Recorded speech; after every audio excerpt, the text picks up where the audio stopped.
Everybody want to know the feeling of being stabbed. One of the most traumatic experiences a person can go through is being stabbed unexpectedly. Here are some stories of people who have gone through this ordeal.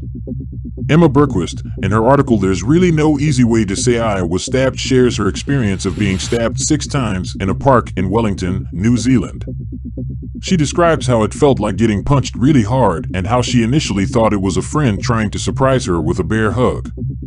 She also talks about how this kind of thing doesn't happen in Wellington and how she had to go through surgery and recovery. David Henry Huang, in his article "The Time I Got Stabbed in the Neck," talks about how he was walking home from a subway station in Brooklyn when he felt a blow to the back of his head. He thought he had been hit by a random attacker, but then he noticed the blood. He describes how he tried to make it to the hospital with the help of his wife and daughter, and how he had to go through surgery and recovery. He also talks about how the person who stabbed him remains at large. In another article on ABC News, Peyton Lutner talks about how she was stabbed more than 5 years ago by a best friend and classmate looking to prove that Slender Man is real. She describes how her friend repeatedly stabbed her with a kitchen knife and how she didn't remember every detail of her brutal attack.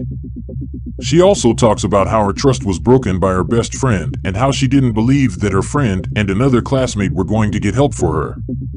These stories are all different, but they share the common theme of someone being stabbed at night.